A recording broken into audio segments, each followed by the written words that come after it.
Amen. I bless God because of you, kwa sababu tulikuja na tumefika. You never considered the rains, you never considered the good sleep that was there, but you considered seeking first the kingdom of God, and it shall be a blessing to your life in the name of Jesus Christ. Come on, say amen. I pray that we may be seated in the presence of God in the name of Jesus Christ. Hallelujah. Hallelujah. Amen. Hallelujah. I thank God for this opportunity that He has given to me and even to you, that we have an opportunity to come and hear the word of God. I don't take that thing for granted, but I honor God because of it in the name of Jesus. I know that it has taken the mighty heart of God to be where we are today. Amen. And I know that God will bless us in the name of Jesus Christ. I also want to take this opportunity to thank our Father who is here. Come on, let us celebrate our Father in the name of Jesus Christ. The way you are celebrating today your father, one day you become a father or a parent. You'll be celebrated the same. Let us give a good hearty clap to our Father in the name of Jesus Christ. Amen. We celebrate Him that He is here together with us today. He also never considered the things that are happening in the environment. He said he needs to be here with His children so that He can also be part of what is happening. Amen. So we thank God for that, and we are happy. Reverend, we are happy. Thank you for giving us this opportunity. We won't become tired of coming to hear the word of God. Hata kunyeshe, tutasikia neno la Bwana katika jina la Yesu Kristo. Hallelujah. Amen. Father, we thank you because of your word. Even as we hear your word, we pray that your word will have a place in our hearts. Lord, we know that by the entrance of your word in our spirit, it will bring understanding to the simple. My Father, we shall be able to understand the simple things in our lives. Maybe they are the things that are making us to have stress. But today, God, you are going to help us by your word in the name of Jesus. We surrender to you as we are expectant that Jehovah God, you're going to visit us today by your power and your word in the name of Jesus. We give you glory, we give you the honor, for it is in Jesus' name we pray and we believe. Somebody say amen. Amen. Mvua ni ya Mungu na sisi ni wa Mungu. Na hatuwezi kumzuia Mungu afa. Na Mungu ni mwaminifu.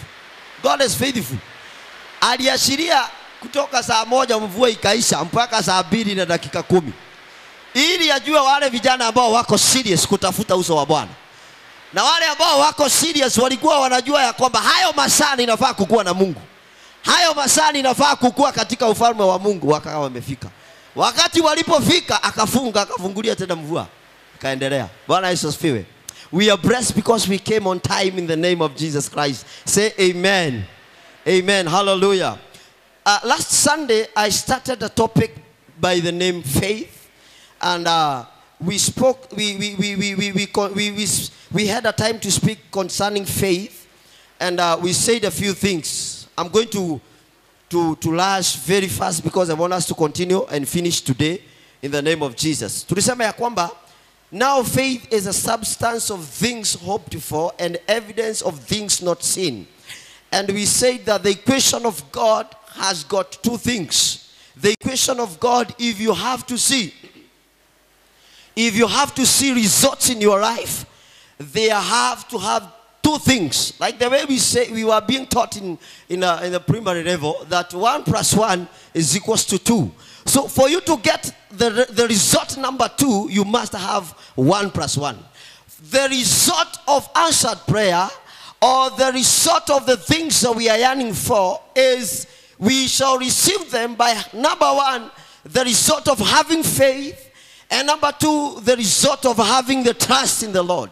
So faith plus result, plus trust is equals to the results in your life. Bwana Yesu asifiwe. And we said that in the Bible there contains 3 things. Number 1, we said there is the promises of God. And number 2, we said they are the principles of God. And number 3, we have the prophecies. Hallelujah. Then we enter to the topic and we say that the attributes of faith, What are the things that faith needs you to have? What does God require you to have to call you a faithful believer? Number one, we said you must become a person who is under meditation. You must meditate day and night concerning the word of God. As you walk, you are meditating about the word of God. As you cook, you are meditating about the word of God. In Joshua 1:8, the Bible says that Joshua was told that, son of Nun, meditate upon this word in the name of Jesus Christ. Number two, and we stopped there. We said number two is prayers. And we said that prayers is one of the things that will help your faith to grow. In the book of Mark 11, verses 22 and 24, the Bible says that whatever you shall ask in prayer shall be given to you. If you say to a mountain, move, it shall be moved, because of the power of your tongue is speaking. Hallelujah. And we are blessed so far. And today I want us to look to another attribute, and I'm calling it patience. Hallelujah. Siku ya leo ninataka tuangalie jambo lingine ambalo ninaliita uvumilivu. Being patient with the Lord. In the book of Hebrews 6 verses number 12. Hebrews 6 verses number 12. Hebrews 6 verses number 12. Give us an NIV version.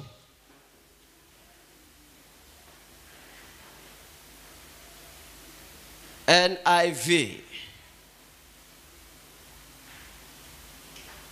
Thank you. The Bible says that we do not want to become lazy, but to imitate those who through faith and patience inherited, and patience inherit what has been promised. Listen, we do not want to become lazy, but to imitate those through faith and patience inherit what has been promised. As we started, I said that there are three things that are found in the Bible. Number one, we say that we have the promises of God. For you to receive the promises of God, you must be patient. You must have this attribute of being patient before God. You shall become a candidate of receiving the inheritance of the kingdom of God. Hallelujah. This is one of the things that is making so many Christians. Inafanya Wakristo wengi wakose kupokea kile ambacho kimepangwa na Mungu juu ya maisha yao. Wanakosa uvumilivu, ili tunda la uvumilivu. Unapata ya kwamba you started a journey of faith, and because of lack of patience, only when you are just an inch to your destiny, you are losing patience. Na unaashiria Mungu. Unapata vijana wengi wakati wako karibu kuingia katika doa,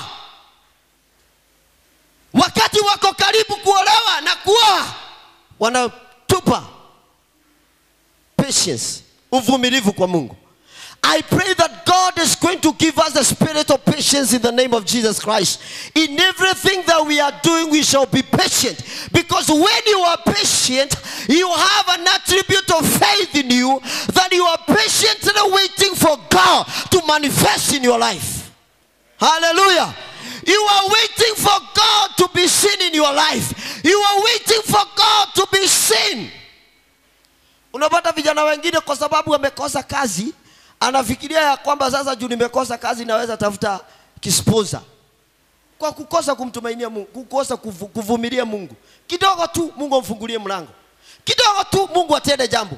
Kidogo tu Mungu afungue milango yako ifunguke kama kijana. But because of lack of patience, kukosa kuvumilia, kukosa kumwogoja Mungu. Daudi anasema nilimngojea Mungu kwa subira. Alimngojea Mungu. He waited for God patiently. Na Daudi alikuwa mfalme. There is one of the things, nimesoma na huyu jamaa anaitwa Daudi, alijua Mungu vizuri. Alijua kutembea na Mungu, na alijua mahali Mungu anaweza akaguswa akafanya jambo. Alielewa ya kwamba nikifanya hivi Mungu lazima atafanya hivi. Daudi anasema alimuongojea Mungu kwa uvumilivu. Hakuna mtu ambaye ni mfalme anaweza kagocha. They are very proud. those people who are in the hierarchy, wanakuwa hawana ile subira ndani yao. But David, even being a king, is waiting for God. Me being a youth, I am waiting for God. And when you believe and trust in God and wait for God patiently, you shall see the results of God's miracle in your life in the name of Jesus. Come on, somebody say amen. Hallelujah. Number 3, waiting patiently for God. Through faith and patience, you will inherit the promises of God. What are the promises of God that you're believing God for in your life? What are those things? This is our year of mounting up. God has promised you that he shall mount you up. If you are not waiting, if you shall not wait for God patiently, you might not mount up. But if you wait for God patiently, he shall mount you up in your life in the name of Jesus. Someone to say amen. You shall mount up. If you wait for God, patient and have faith in God. Hallelujah. Number 4, the action of obedience. Wale ambao tunaandika, the action of obedience. Yale matendo ambao ni ya utiifu. Matendo ya utiifu yatakusaidia sana. Wakati uko na utiifu ndani yako, matendo ya utiifu, the action of obedience. Deuteronomy 28 verses number 1 and 2. Deuteronomy 28 verses number 1 and 2. Hallelujah. Kevin. Deuteronomy 28 verses number 1 and number 2. Let us read together. Tusinyamaze sana. Tusomeni pamoja. 1, 2, 3. If you fully obey, ni mimi nasoma 1, 2, 3, let's go. If you fully obey the Lord your God and carefully follow all his command I give you today, the Lord your God will set you high above all the nations of the earth. If you fully obey the Lord your God, hey, it is not halfway. It is not obeying God on a halfway. It is fully. The Bible is very categorical. The Bible is very serious concerning this. The Bible is meaning what it's saying. That if you fully obey the Lord your God and carefully follow all his commands I give you today, the Lord God will set you high above all the nations of the earth. This is one of the greatest promise that God can promise to a man. This is one of the powerful promises that God can release to a spirit of a man. That if you obey God, fully obey the Lord, God carefully to follow his command, he shall praise you higher above all the nations. We are young men, and I believe and trust that everybody has a vision and a dream of where he or she wants to go. Everybody has an account of what he wants to be or what he or she wants to achieve in life. I have come to tell you, if you obey the Lord your God and carefully follow the commands he gives you, he shall set you higher above all the nations in the name of Jesus Christ. Come on and say amen. If you follow God and do whatever that he commands you to do, there is one thing that I've come to realize with young men. Sijui kama ni mimi ninakuaga pale, tunakosa kusikia yale mambo ambayo tunaambiwa. Na wale ambao wanaotuambia wamepitia yale ambao wanatuambia na wanaelewa. Bwana Yesu asifiwe. Ninaomba ya kwamba tukaweze kukua watiifu. If you see a young man and he is not obedient in church, don't expect him to be obedient to the community. Amen. Don't expect him to be obedient to the community. If you see a young man, na ni kichwa ngumu ndani ya nyumba ya Mungu, akiambiwa afanye hivi na yeye anafuata njia zake, kuna kasoro. But if you see a young man in the house of God and being an obedient young man, the result are that man has a greater destiny in his or her life in the name of Jesus Christ. And very soon, God is going to set him or her above the nation because of obeying the word of God. Now, God was telling the Israelites that if you carefree and free obey me, I will set you above all the nations. Everybody, and I believe and I trust this is the desire of every young man to walk abroad. Is the desire. Hakuna mtu. Tukiambiwa saa hii hapa ya kwamba embassy ya US ikuje iseme sasa tumefika hapa tunapeana visa ya kwenda USA. Everybody will know we will be there because we are zealous of going there and coming back. The things, good things. You know, when God was speaking these things to the Israelites, they were desperate. They were desperate. They were so much desperate and they needed God to console them. Like each and every one of us, young men that we have in our nation, they are desperate. Young men without jobs, young men with nowhere to go, young men without marriages, and they are desperate. They don't know to go east. They don't know whether to go west. They don't know whether to do this or to do that. They are desperate. And now God is speaking to you because you came. Hallelujah. He is speaking to you that if you obey fully the Lord and follow carefully, it is not following. It is not just following carefully. It is a detailed following. Si ile ati ya kukuja hii Sunday ingine sikuji. Si ile ati ya kuomba leo, Sunday siku ingine siombi. Si ile ya kufunga hii wiki ingine unakula mfululizo. It is detailed. It is categorical that you carefully follow the commands of God. If God has said that you should pray continuously, you should be very careful to follow what God has said. Praying carefully. If God says that this is a week of prayer and fasting, hallelujah, you follow the commands of God carefully, that this is my week of prayer and fasting. Somebody say amen. Am I speaking to somebody? Carefully following the commands of God. What has God commanded your life? What are the commands that you know with your spirit? Apart from things that are being mentioned here. What are the things that you know God has commanded your spirit to do? If you carefully follow the commands God has given you, you shall be set higher above all the nations in the name of Jesus Christ. And remember, when you are set higher above the nations, nobody that shall never see you, everybody shall see you there, and they shall say that surely the Lord has done for her and for him in the name of Jesus Christ. Come on, somebody say amen. If you carefully follow the commands of God, if you obey the Lord, I pray that the Lord shall give us the spirit of obedience as young men. Amen. I pray that God is going to release the spirit of obedience. Tukiambiwa ya kwamba tukuje ibada ya asubuhi, hatuna ile mabijibizano ya kulala, sijui niende kazi. But I tell you, young men have got different versions of excusing themselves. Oh, I slept. Oh, I set the alarm. Oh, my goodness. I say, hey, wonderful.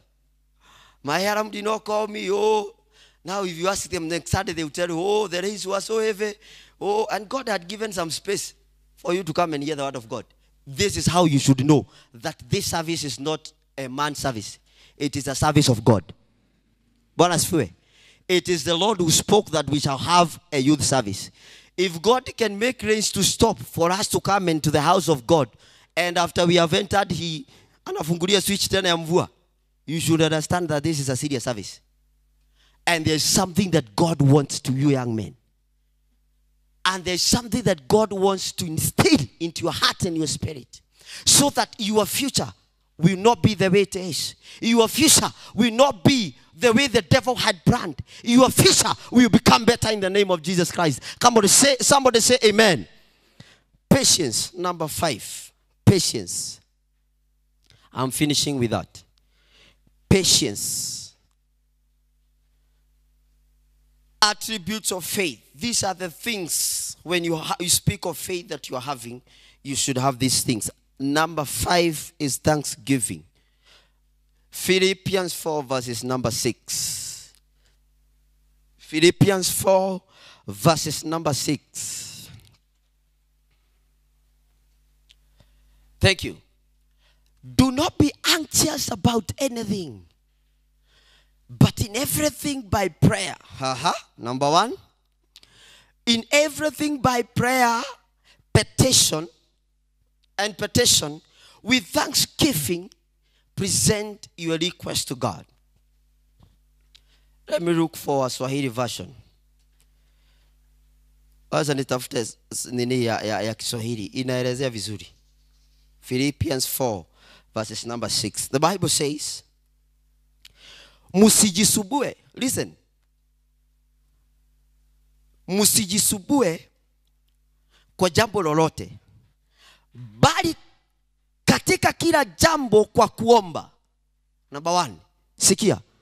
Bali katika jambo kwa kuomba na kusihi pamoja na kushukuru, haja zenu na zijulikane na Mungu. Usijisubue wewe kama kijana ama mtu wa Mungu kwa jambo lolote, bali kwa kuomba na kusihi pamoja na kushukuru. Kuna kitu tunafanya ambazo hakiendani na vile Mungu amesema. Unapata ya kwamba tunaomba na tunamsihi Mungu, lakini hatuna nafasi ya kumshukuru. These things go hard in the heart like bread and tea. Praying, petitioning God, and thanksgiving Him. If you become a young man of giving thanks to God, even when you feel you are down, even when you feel you are jobless, but you stand in the gap and say to the Lord, oh Lord, I thank you because of who I am. I thank you because of my current situation. I know this is not the position that I'm supposed to be, but I thank you because you are taking me to where I'm supposed to be in the name of Jesus. Hallelujah. Becoming a young man of thanksgiving. When you look back where God has brought you from and where He is taking you. You know, the worst thing in the life of a young man ni kwa hawaangalii mahali wametoka. Hatuangalii, wanaangalia, tunaangalia kule tunaenda. Tunaangalia kule tumeenda. Tunasahau ya kwamba kuna mambo mingi Mungu alitutendea na huku nyuma. Tunataka kuona yale ambayo yako huko mbele. Ukisahau haya ambayo Mungu amekutendea nyuma, unaweza kosa kupata yale ambayo yako mbele yako. Bwana Yesu asifiwe. Ninakuombea ya kwamba asubuhi ya leo Jehova atakupatia roho ya shukrani katika jina la Yesu Kristo. Wakati unaamuka hivi asubuhi na mwambia Bwana, ninasema asante. Umeniamsha nikiwa salama katika jina la Yesu. Siwezi ziona ikiwa jambo la kawaida, lakini Jehova, ninasema asante katika jina la Yesu. Unaweza kosa gari. Juu hiyo sasa ndio inatusubua kama vijana, kukua na gari, kukua na nyumba. Unaweza kosa hizo vitu, lakini uko uhai na uko na Mungu ambaye anaweza kupatia hizo zote. I one day came across a man that was alikuwa anatuelezea one of his friends that was inaitwaje ya kukufa pande moja, a stroke. Hiyo stroke. Alikuwa amegonjeka. That man alikuwa anatuambia rafiki yake pa month anatumia 2 million kwenda India. Si ilikuwa hiyo wakati ambao watu walikuwa nasafiri kwenda India and coming back every month. Anaenda India 2 million anakuja. He is driving one of the prestigious cars. And one day akiwa katika safari, akiwa kwa highway, suddenly hiyo kitu ikamshika, hiyo stroke ikamshika. So anapigia nduru kwa gari luxurious. You can imagine like a Prado V8. Anapigia nduru pale, anasema nisaidieni na gari ambayo ako nayo. Until nobody could help him. Until askari wakakuja wakamtoa wakamweka kwa Land Rover apelekwe hospitali na Land Rover, alafu askari aingie kwa V8 imfuate kwa hospitali. Having life, young men, having life, having ya kwamba unaamka asubuhi na uko salama ni jambo la kushukuru Mungu. It is the beginning point of God doing things in your life. Wacha kuangalia yale ambayo yako huko juu, anza na haya yako chini. Ushukuru Mungu kwa sababu ya haya yako chini, utayaona yale ambayo yako juu katika jina la Yesu. Ninakuambia ya kwamba asubuhi ya leo Jehova akakupatie moyo wa shukrani katika jina la Yesu. May God create in you the spirit of thanksgiving and make you a young man and a woman of faith in the name of Jesus. Hauwezi ukashukuru Mungu kama hauna imani na Mungu. Hauwezi ukakuwa na subira na Mungu kama hauna imani na Mungu. If you have faith in God, you shall wait for him patiently. If you have faith in God, you shall become a man of thanksgiving. If you have faith in God, you shall become a man and a woman of prayer. If you have faith in God, you shall meditate upon the word of God. And whatever the word of God has said, you shall make it your portion. Kuna kitu kingine nimekuja kugundua kama vijana ama Wakristo, haswa Wakristo, nisiingilie tu vijana, niseme ni zote, ya kwamba wakati neno linahubiriwa, you don't personalize that word as yours. Unasema, unaanza kulinganisha hiyo kama ni mtu mwingine angesikia hiyo neno, hiyo ingemsaidia. But it is meditating upon the word of God and taking the word of God personal. Bwana Yesu asifiwe. We shall see our destiny. Tusimame katika jina la Yesu Kristo. Simama. Mwambie Bwana ya kwamba ningependa kutekeleza neno lako katika jina la Yesu. Just stand on your 2 feet and tell the Lord, whatever that you receive from the Lord, may the Lord help you to do it in the name of Jesus Christ. I'm yearning to see young men and women that God is going to raise in this church in the name of Jesus. Come on, open your mouth and start thanking the Lord in the name of Jesus Christ. Inua sauti yako, mshukuru Mungu katika jina la Yesu. Mwambie Bwana, ninasema asante kwa sababu ya wema wako na fadhili zako katika jina la Yesu. Ninatamani kukua katika anga ya kiroho. Ninatamani kukua katika imani katika jina la Yesu. Sitakuwa vile nilivyo tena katika jina la Yesu. I will meditate upon the word of God. I will become a prayerful young man. I will become a young man of zealous in serving God. In the name of Jesus Christ, I will obey the word of God. In the name of Jesus Christ, I will be patiently waiting for you, Lord, to bring a miracle upon my life. In the name of Jesus Christ. Makata la baganda la baba Mosiah. Vijana, inua sauti yako. Inua sauti yako, mwitie Bwana katika jina la Yesu. Inua sauti yako, mwambie Bwana, nifanye jinsi upendavyo katika jina la Yesu. Nifanye jinsi upendavyo katika jina la Yesu. Nifanye jinsi upendavyo katika jina la Yesu. Ninatamani kukua kijana mwenye impact katika generation yangu katika jina la Yesu. I desire to grow in the matters of spirit in the name of Jesus Christ. I desire to reach my destiny in the name of Jesus. Katika jina la Yesu Kristo. Lord, we thank you and we give you glory. Lord, we give you the honor in the name of Jesus.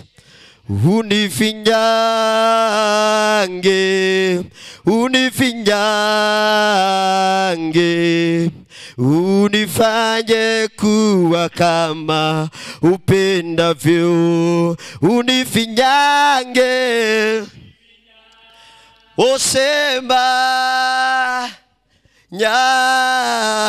nyange, unifanye kuwa kama upendavyo. Unifinyange, unifanye